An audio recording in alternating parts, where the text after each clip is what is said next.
Hey everybody!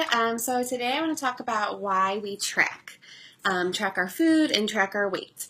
So first I want to say, depending on your goals, you might not want to track, and that's okay. So depending on what your goals are, it's okay if you don't track. But if you have some serious goals, if you're in weight loss mode, or you've got a lot of weight to lose, or you're really concerned about your diet or foods that you're reacting to, or if you're doing the 2B mindset, you really need to track, okay?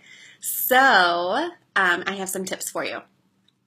So I'm pretty good about keeping track of what I eat. And here's what I do. So if you're not following the 2B mindset, get a notebook. Like get some place that you can refer back to, because tracking's not just to keep you accountable, and it's not just a post in like the daily tracker post and be done. It's also like information for you. So keep it in a place where you can like refer back to it.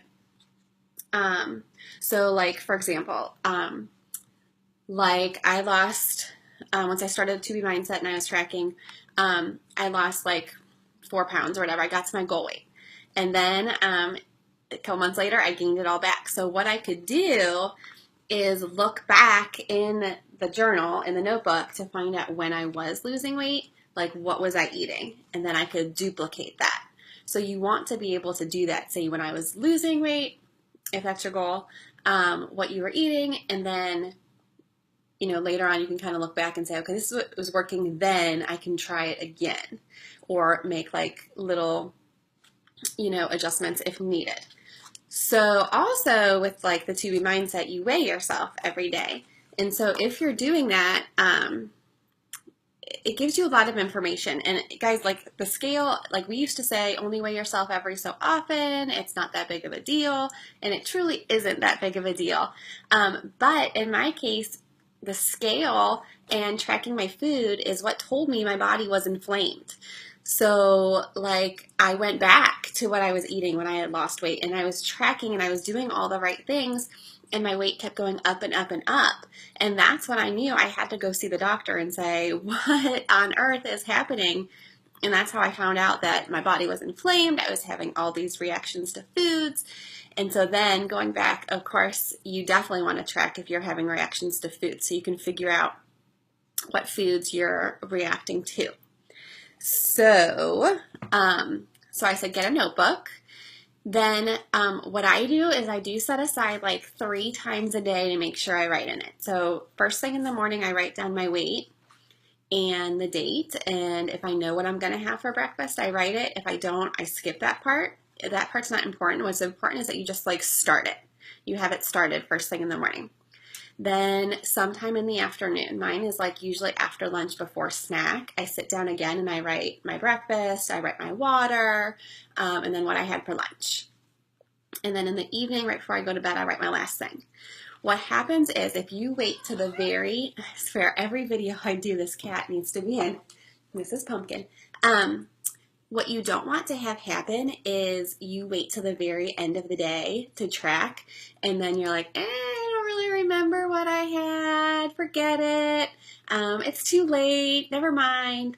But if you already have it started, at least by afternoon after lunch, it's a lot easier to go back at the end of the day and just finish it up. So sit down a few times a day. If you can't make the morning one, at least make the one right after lunch and write down what you have so far. Otherwise, it's really, really easy to just be like, screw it, I'm not going to do it today. Or sometimes, like my issue is I eat a big snack, or I get carried away at snack time. So like afternoon snack, and then I'm like, I'm just going to keep eating because I didn't even start my tracker, and it's kind of too late now and I'm still eating all this food, so forget it. I don't even have time to think about everything I ate.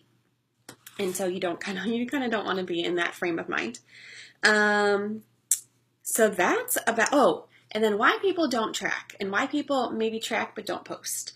And I think it comes out from a good place. I think people have honor and integrity, and they don't really want to say they had one brownie when they had two or three, or they had a total binge. They don't want to say those things, and they don't want to lie. They don't want to lie. They've got that honor and integrity, so it's easier just not to post it. But once and I think that's because of shame. People have some shame about it. And then they start isolating themselves. You do not want to isolate yourself. That is the whole purpose of these groups, is you can lean on each other for support. And it is okay. We are all human. We've all done things like that before. This weekend, for example, I know that I'm going to have a really busy day on Saturday. I'm going to have a ton of silly treats. We're going to Oktoberfest, then we're going to COSI is having a murder mystery thing with appetizers and drinks and things like that. So I know I'm going to have a lot of treats. And it is going to be really tempting not to post that and not to keep track of everything I'm putting in my mouth. But I'm going to do it anyway. Number one, to set a good example. But number two, it can be done. This is your life. You know what I mean? It's not... I'm only going to track, I'm only going to eat healthy on days that it's easy for me. This is a lifestyle, and you can do it. Okay, lean on us for support.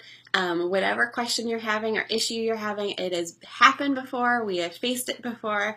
So if your goal is weight loss, or your goal is really cleaning up your diet, totally recommend tracking, totally recommend keeping it in some sort of notebook. If it's not this, just like a regular notebook, or even some sort of app on your phone, so that you can look back and see what you were eating at different points in your journey.